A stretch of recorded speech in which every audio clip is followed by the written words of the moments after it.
ఈ సమయంలో మనం దేవుని యొక్క వాక్యభాగాన్ని మనం ధ్యానం చేసుకుందాం. ఇక్కడ చూసినట్లయితే 121వ కీర్తనలో మనం చూస్తూ ఉంటున్నాం. దావీదు రాస్తూ యాత్రలో ఈ మాటలు రాస్తూ యాత్ర కీర్తనని మనం ఇక్కడ చూస్తూ ఉంటున్నాం. అందుకని మొదటి 2 వచనాలు మనం చదువుకున్నట్లయితే 3 వచనాలు. కొండల తట్టు నా కన్నులెత్తుచున్నాను, నాకు సహాయము ఎక్కడి నుండి వచ్చును? యెహోవా వలననే నాకు సహాయము కలుగును. ఆయన భూమి ఆకాశములను సృజించినవాడు. ఆయన నీ పాదము తొట్టిల్లనియడు, నిన్ను కాపాడువాడు కొనుకడు. దావీదు మహారాజు ఇక్కడ అంటున్నాడు కదా, ఎటు చూస్తున్నాడంట? కొండల తట్టు నా కన్నులెత్తుచున్నాను. ఎక్కడంట? కొండల తట్టు. చాలాసార్లు మనం కూడా చాలా కొండ ఎత్తుకుందంటే పైకి ఇట్లా చూస్తాం. కొండ పక్కన నిలబడ్డామంటే ఎంత పైకి చూడాల్సి వస్తుంది అంటే ఇట్లా వంగి చూడాల్సి వస్తుంది. ఎందుకంటే ఇక్కడ కూడా చూసినట్లయితే నాకు సహాయం ఎక్కడి నుండి వచ్చును, కొండల తట్టు అని ఇక్కడ చూస్తూ ఉంటున్నాం. సహాయం అనేది ఎక్కడి నుంచి వచ్చినని ఇక్కడ చూసినట్లయితే యెహోవా వలనే నాకు సహాయము కలుగును. ఎవరి వలన? దేవుని వలనే సహాయం కలుగు. వాస్తవానికి చూసినట్లయితే దేవుని నమ్ముకున్న వాళ్ళు, అందుకని ఇక్కడ చూస్తూ ఉంటున్నాం కదా, యెహోవా వలనే నాకు సహాయము కలుగును. దేవుని నమ్ముకున్న వాళ్ళు ఎప్పుడు కూడా తలగానే ఉంటారు. ఎట్లుంటారు? తలగానే ఉంటారు, కానీ తోకగా ఉండరని క్లియర్గా బైబిల్ చెప్తా ఉంటుంది. పైవారిగా ఉండాలంటే, గొప్పవారిగా ఉండాలంటే, ఒక మంచి స్థానంలో ఉండాలంటే దేవుడే అన్ని విధాలుగా ఉంచనయించినాడు. చాలాసార్లు చూసినట్లయితే లోకములో గొప్పవారిగా ఉండాలని అందరూ ఆశిస్తారు, ఉన్నతంగా ఉండాలని ఆశిస్తారు, మంచి పనిలో ఉండాలనుకుంటారు, గొప్ప జాబ్లో ఉండాలనుకుంటారు, మంచి వ్యవసాయ పనుల్లో ఉండాలనుకుంటారు, ఒక ఉన్నతమైన స్థితిలో ఉండాలని అందరూ ఆశిస్తారు. కానీ ఇక్కడ చూస్తూ ఉంటున్నాం కదా, ఉన్నతంగా ఒక మంచి స్థాయిలో ఉంచేది దేవుడైంటున్నాడు. మనుషులు ఎన్నో అనుకోవచ్చు, మనం ఎన్నో అనుకోవచ్చు, ప్రయత్నాలు చేయొచ్చు, కానీ దేవుని యొక్క కృప చొప్పునే ఒక మంచి స్థానములో దేవుడే ఉంచనైంటున్నాడు. కాబట్టి ఇక్కడ చూస్తూ ఉంటున్నాం కదా, మనం కొండల తట్టు. అందుకని వాక్యభాగంలో చూసినట్లయితే ఆకాశము నుంచి ప్రభు ప్రతి వారిని ఆయన చూచుచున్న దేవుడైంటున్నాడు. అందుకని వాక్యభాగంలో చూసినట్లయితే కీర్తనలో 33:13 చూసినట్లయితే యెహోవా ఆకాశములో నుండి కనిపెట్టుచున్నాడు, ఆయన నరునందరినీ దృష్టించుచున్నాడని చూస్తూ ఉంటున్నాం. ఆయన ఆకాశము నుంచి కనిపెట్టుచున్నాడు, ఆయన ఆకాశము నుంచి చూచుచున్న దేవుడైంటున్నాడు. కాబట్టి కొండలు తర్వాత మేఘాలు, మేఘాలు తర్వాత ఆకాశము, మహాకాశము అన్నీ కూడా నా చేతి పనులేని వాక్యభాగంలో చూస్తూ ఉంటున్నాం. కాబట్టి ఇక్కడ చూసినట్లయితే ఆయన ఆకాశమందున్న దేవుడైంటున్నాడు. అందుకని వాక్యభాగంలో చూసినట్లయితే ఆకాశము నా సింహాసనము, భూమి నా పాదపీఠం అని చూస్తూ ఉంటున్నాం. కాబట్టి నాతో ఈ సహోదరుడా, మనకి సహాయం కావాలంటే మనుషులు కాదు, రాజులు కాదు, స్నేహితులు కాదు, బంధువులు కాదు, ఇరుగు పొరువాని కాదు, మొదటిగా మనం దేవుణ్ణి అడగటం అనేది చాలా ప్రాముఖ్యమైంటుంది. అందుకని వాక్యభాగంలో చూసినట్లయితే అడుగుడి మీకు ఇవ్వబడును. ఎవరిని అడగాల? దేవుణ్ణి అడగాల. ఏ దేవుణ్ణి అడగాల? జీవం గల దేవుణ్ణి అడగాల. ఆకాశాన్ని భూమిని సృష్టించిన ఆ దేవుణ్ణి మనం అడగటం అనేది ఇది చాలా ప్రాముఖ్యమైంటుంది. ఎప్పుడైతే మనం దేవుణ్ణి అడిగినప్పుడు దేవుడు ఎప్పుడు కూడా లేదు అని చెప్పడు, దేవుడు ఎప్పుడు కూడా లెక్కబెట్టి ఇవ్వడు, దేవుడు ఎప్పుడు కూడా లేదు అని అనరు. మనుషులు ఎప్పుడైనా ఇస్తూ ఒక్కసారైనా లేదు అంటే ఎంతో బాధపడతారు, ఎంతో నిరాశ చెందుతారు, ఎంతో దుఃఖపడతారు. వాళ్ళ మీద కోపం వస్తుంది, వాళ్ళ మీద ద్వేషం వస్తుంది, నాకు సహాయం చేయలేదనుకుంటారు. కాబట్టి మనము దేవుణ్ణి అడగటం, దేవుని దగ్గర పొందుకోవటం అనేది ఇది చాలా ప్రాముఖ్యమైంది. దేవుని దగ్గర ఎవరైతే పొందుకునే అలవాటు చేసుకుంటారో మనుషులపై ఎక్కువ ఆధారపడరు. మనుషులపై ఎవరైతే ఆధారపడతారో దేవుని దగ్గర అడిగే అలవాటు ఉండదు. కాబట్టి మనుషులు ఎవరైనా ఇచ్చినా లెక్కబెట్టే ఇస్తారు. లెక్కబెట్టకుండా ఇచ్చేది సమృద్ధి అనేది దేవుడు ఇవ్వనంటున్నాడు. ఆ దేవునికి మహిమ కలుగునుగాక. కాబట్టి ఈ సమయంలో మనం చూస్తూ ఉంటున్నాం కదా, మనం ఎటు చూడాలా అని చూసినట్లయితే దేవుని తట్టు చూడాలా. జీవం గల దేవుని తట్టు మనం ఎప్పుడైతే చూస్తామో అన్ని సందర్భాల్లో, ఆరోగ్య విషయాల్లో, నెమ్మది విషయాల్లో, ఆర్థికమైన విషయాల్లో, మన యొక్క భవిష్యత్తు విషయాల్లో, అన్ని విషయాల్లో ప్రభు కృప చూపునంటున్నాడు. ప్రభు సహాయము చేయనంటున్నాడు. ఆయనకు అసాధ్యమైనదంటూ ఏది లేదు. సమస్తమును చేయగల గొప్ప శక్తివంతమైన దేవుడు అంటున్నాడు. కాబట్టి ఇక్కడ చూస్తూ ఉంటున్నాం కదా, భూమి ఆకాశమును సృజించిన వాడు ఏమంటున్నాడు? ఆయన భూమి ఆకాశాన్ని ఆయన సృజించిన దేవుడైంటున్నాడు. కొన్నిసార్లు కొన్ని సమస్యలు వచ్చినప్పుడు, అబ్బా ఈ సమస్య ఒక కొండ లాంటి సమస్య వచ్చింది, ఈ సమస్య నేను ఏం చేయాలని అనుకుంటా ఉంటారు. ఈ సమస్య నుంచి మేము ఏ రకంగా విడుదల పొందాలా, మేము ఏ రకంగా బయటపడాలా, ఏ రకంగా తప్పించుకోవాలా, లేకపోతే ఈ సమస్యని ఎట్లా జయించాలని చాలాసార్లు మనం అనుకుంటా ఉంటాం. కొన్నిసార్లు ఎగ్జామ్ రాసేటప్పుడు ఒక క్వశ్చన్ పేపర్ చాలా హార్డ్గా వచ్చినప్పుడు ఇంకా దీంట్లో ఎట్లా పాస్ కావాలని బాధపడతారు. కాబట్టి మన ఎదుట జీవితంలో ఎన్నో సమస్యలు ఎదురవుతూ ఉంటాయి. కాబట్టి వాటిని అన్నిటి నుంచి మనం విజయాన్ని పొందుకోవాలంటే దేవుని తట్టే చూడాలి. హల్లెలూయా. కాబట్టి ఇక్కడ చూస్తూ ఉంటున్నాం కదా, మనం ఎటు చూడాలా? భూమి ఆకాశమును సృజించిన యెహోవా తట్టే మనం చూడాలి. లోకము తట్టు, లోకాశల తట్టు కాకుండా దేవుని తట్టు మనం ఎప్పుడైతే చూస్తూ ఉంటామో దేవుడు అన్ని విధాలుగా కృప చూపనించినాడు. ఆ దేవునికి మహిమ కలుగునుగాక.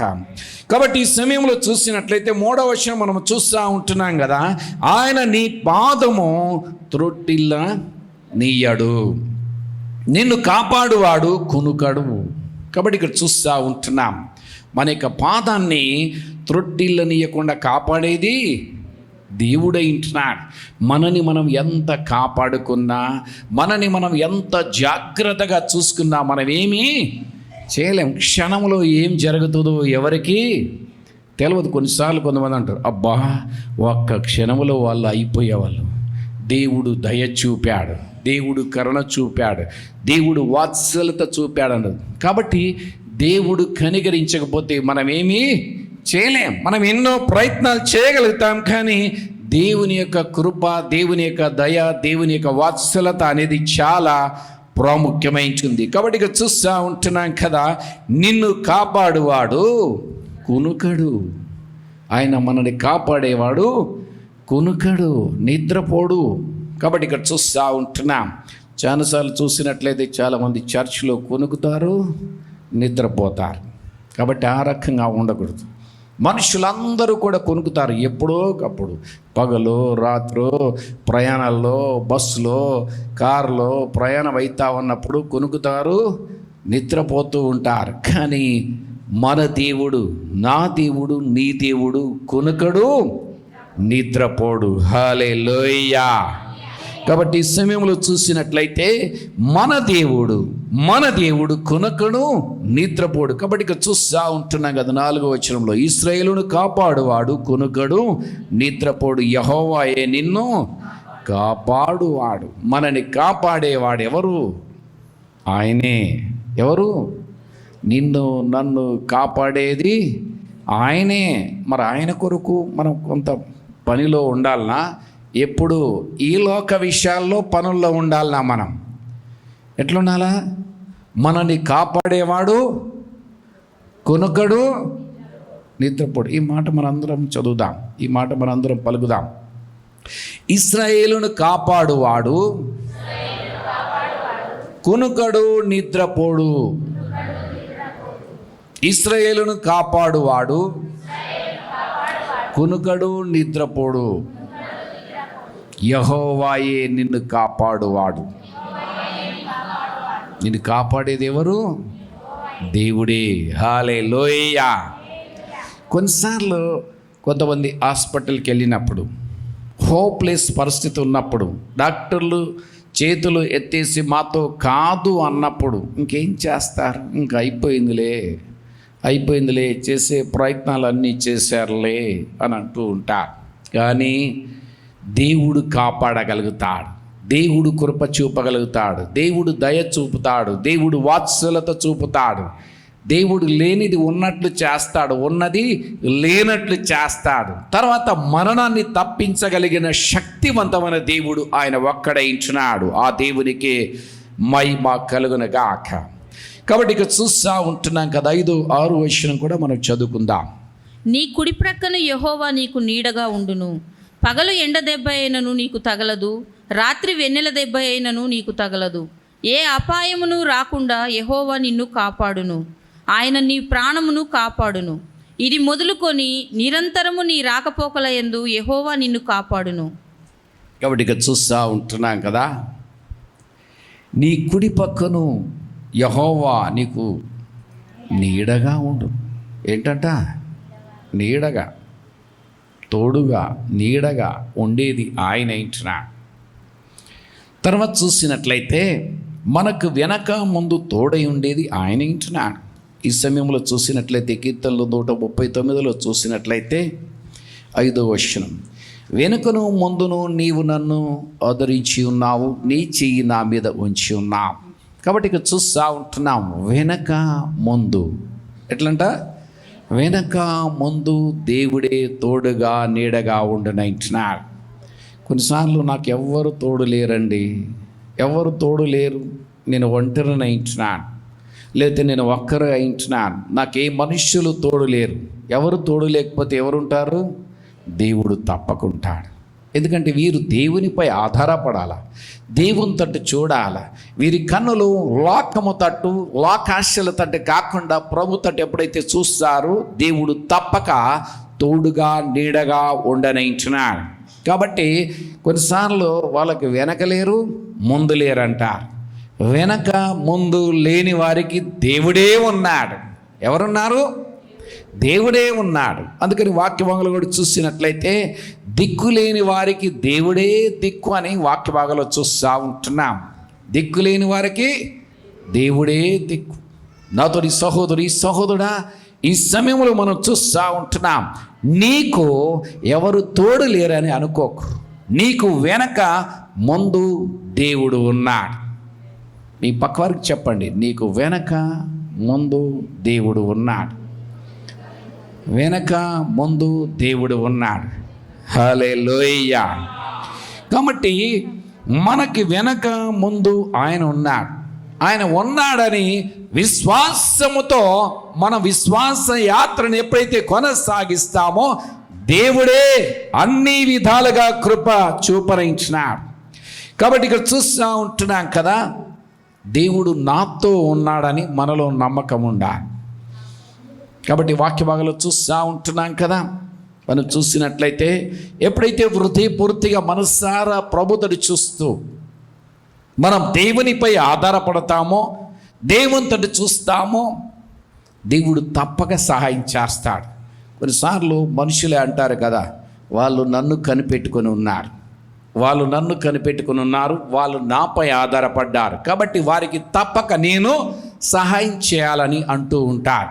కాబట్టి దేవుణ్ణి నమ్ముకొని దేవునిపై ఆధారపడ్డప్పుడు, దేవునితో చూసినప్పుడు, దేవుని మాత్రమే కనిపెట్టుకున్నప్పుడు దేవుడు అన్ని విధాలుగా కృప చూపనించినాడు.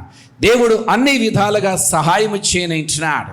ఎందుకంటే దేవునిపై ఆధారపడ్డప్పుడు దేవుడు సహాయం చేస్తాడు. దేవునిపై ఆధారపడకపోతే కొన్నిసార్లు ఎట్లుంటుంది, మనుషుల విషయాలు కూడా చూసినట్లయితే ఎప్పుడు ఒకరిపై ఆధారపడ్డప్పుడు మనుషులు కొన్నిసార్లు తలకిందులు చేయొచ్చు, కానీ దేవుడు ఎప్పుడు కూడా తలకిందులు చేయడు. ఆయన నమ్ముకున్న వారిని ఒక ఉన్నతమైన స్థితిలోనే ప్రభు ఉంచనించినాడు. కాబట్టి ఇక్కడ చూస్తూ ఉంటున్నాం కదా, నీ కుడి పక్కన యెహోవా నీకు నీడగా ఉండును, నీ పగలు ఎండ దెబ్బ అయినను నీకు తగలదు. కొన్నిసార్లు చూసినట్లయితే ఎండ దెబ్బ తగిలిందంట, ఎండ దెబ్బ తగిలింది. ఎప్పుడు పోకుండా ఎండలో పోయిన వాళ్ళకి ఎండ దెబ్బ తగిలిందంటారు. రెగ్యులర్గా ఎండలో ఉండే వాళ్ళకి ఇంకేం దెబ్బ ఉంటుంది, వాళ్ళకి అలవాటు అయిపోతుంది. కానీ అటువంటి పరిస్థితులు వచ్చినా కూడా దేవుడే కాచి కాపాడతాడు. మన యొక్క అన్ని పరిస్థితుల్లో, మన యొక్క ప్రయాణంలో, మన యొక్క పనుల్లో, అన్ని విషయాల్లో కూడా ఏ అపాయము రాకుండా కాపాడేది దేవుడు ఒక్కడే. కాబట్టి దేవుని యందు నమ్మకం ఉంచి దేవునిపై ఆధారపడుతూ నడుచుకుంటూ వెళ్ళటం అనేది ఈ జీవితంలో ఇది చాలా ప్రాముఖ్యమైంది. కాబట్టి ఇక్కడ చూసినట్లయితే దానియేలు గ్రంథంలో చూసినట్లయితే మనం చూస్తూ ఉంటున్నాం. దానియేలుని తీసుకెళ్ళి ఆ యొక్క బోన్లో వేశారు. వేసినప్పుడు ఆయన ఏమన్నా భయపడ్డా? ఏం భయపడలేదు. నా దేవుడు నాకు ఉన్నాడు. ఆయన సింహానికి భయపడ్డా? దేవునికి భయపడ్డా? ఎవరికి భయపడ్డారు? దేవునికి భయపడ్డారు. మరి నువ్వెవరికి భయపడుతున్నావు? దేవునికా, లోకానికా? ఎవరికి భయపడుతున్నావు, ఎవరికి లోబడుతున్నావు అనేది చాలా ప్రాముఖ్యమైంది. కాబట్టి ఇక్కడ చూస్తూ ఉంటున్నాం కదా, మనము కూడా దేవునికి భయపడ్డప్పుడు, అందుకని వాక్య భాగంలో చూసినట్లయితే యెహోవా యందు భయభక్తులు కలిగి ఉండట బహుధైర్యాన్ని పుట్టించును. దేవుని యందు భయముతో భక్తితో ఉన్నప్పుడు నా దేవుడు నాకు ఉన్నాడు అనే ఒక గొప్ప ధైర్యం వస్తుంది, ఒక నిశ్చయత వస్తూ ఉంటుంది. కాబట్టి ఇక్కడ కూడా చూసినట్లయితే పగలు ఎండ దెబ్బైనా నీకు తగలదు, తర్వాత రాత్రి వెన్నెల దెబ్బైనా నీకు తగలదు. ఏ అపాయము రాకుండా అంటే దేవుడు ఒక్కడే కాపాడుతాడు. ఒకసారి మీరు ఆలోచించేయండి, మీరు యొక్క చిన్ననాటి నుండి ఇంతవరకు ఎన్ని అపాయాలు వచ్చిండొచ్చు? ఎన్నో వచ్చాయి. కానీ దేవుడు అన్నిటి నుంచి కాచి కాపాడుతూ వచ్చాడు. హల్లెలూయా. కొన్నిసార్లు మరణకరమైన సమస్యలు, వ్యాధులు, అటువంటి పరిస్థితి వచ్చినప్పుడు ఏం చేయాలని అర్థం కాని స్థితిలో ఉన్నప్పుడు దేవుని తట్టు మనం చూసినప్పుడు దేవుడు తప్పక కాచి కాపాడనించినాడు, కృప చూపనించినాడు. ఆ దేవునికి బాయిబా కలుగునగాక. కాబట్టి ఇక్కడ చూసినట్లయితే ఇది మొదలుకొని నిరంతరము ఏంటంట? ఇది మొదలుకొని నిరంతరం అంటే ఏంటి? రాత్ర పగల? ఎప్పుడు రాత్రి కాదు, ఇంకా పగలి కాదు, ఎప్పుడు కూడా నిరంతరం ఏంటంట? ఇది మొదలుకొని నిరంతరము నీ రాకపోకలందు యెహోవా నిన్ను కాపాడును. ఎవరు కాపాడతారు? చాలాసార్లు ప్రయాణం అయిపోతామంటే జాగ్రత్త కొడుక, జాగ్రత్త జాగ్రత్త జాగ్రత్త జాగ్రత్త జాగ్రత్త అని చెప్తా ఉంటారు. మరి ప్రార్థన చేసి పంపరు, కానీ జాగ్రత్త జాగ్రత్త జాగ్రత్త జాగ్రత్త అని చెప్తారు. ప్రార్థన చేసుకోమని చెప్పడం చాలా ప్రాముఖ్యమైంటుంది. మనం ఎంత జాగ్రత్త చేసుకున్నా కూడా మనని మనం కాపాడుకోలేం, కానీ దేవుడు మనల్ని కాచి కాపాడనంటున్నాడు. హల్లెలూయా. కాబట్టి మనం ప్రతి ప్రయాణంలో అన్ని విషయాల్లో కూడా మనం ఏం చేయాలా? ప్రార్థించి మనం వెళ్ళినప్పుడు మనకు వెనక ముందు దేవుని యొక్క దూత కావలి ఉండును. కాబట్టి వాక్య భాగంలో చూసినట్లయితే కీర్తనలు 34:7 చూసినట్లయితే యెహోవా యందు భయభక్తులు గల వారి చుట్టూ ఆయన దూత కావలి ఉండి వారిని రక్షించెను. కాబట్టి దేవుని యందు భయము భక్తి కలిగి ఉన్నప్పుడు ఆయన దూత కావలి ఉండి వారిని రక్షించును. నాతోని సహోదరుడా, దేవుని యందు భయము భక్తి కలిగి ఉండు. దేవుని యొక్క దూత నీకు తోడుగా నీడగా ఉంటుంది. కాబట్టి దేవుని యొక్క దూత మనకు కనపడదు, మన యొక్క ఈ నేత్రాలకి మనకు కనపడదు, కానీ దేవుడే కాచి కాపాడనించున్నాడు, దేవుడే కృప చూపనించున్నాడు, దేవుడే వాత్సలత చూపనించున్నాడు. కాబట్టి కొన్నిసార్లు నేను ఒక్కదాన్నే ఉన్నాను అనుకుంటా ఉంటాను, కానీ దేవుడు నీకు తోడుగా నీడగా ఉన్నాడు. దేవుడు ఆత్మ ఇచ్చినాడు. కాబట్టి ఆత్మరూపములో ఆయన మన ప్రక్కనే ఉండి మనని కాచి కాపాడని ఇచ్చినాడు. కొన్నిసార్లు ప్రార్థన చేసేటప్పుడు సాతాను అంటుంది, నీ పైన ఒక వెలుగులా కనబడుతుంది, ఆ వెలుగు నేను చూడలేను. దేవుడు వెలుగైంచినాడు. దేవుని యొక్క వెలుగు మనకి తోడుగా నీడగా ఉండనించాడు. కొన్ని సందర్భాల్లో చూసినట్లయితే దేవుని యొక్క పావుర రూపములో దేవుడు మనతో ఉండనించినాడు, పరిశుద్ధాత్మ ఇచ్చినాడు. అందుకని దేవుడు మనతో ఉన్నాడంటే కొన్నిసార్లు వెలుగు రూపంలో ఉంటాడు, కొన్నిసార్లు పావుర రూపంలో ఉంటాడు, కొన్నిసార్లు ఆత్మ రూపంలో దేవుడు మనతో ఉండనించినాడు. ఆ దేవునికి మహిమ కలుగునుగాక.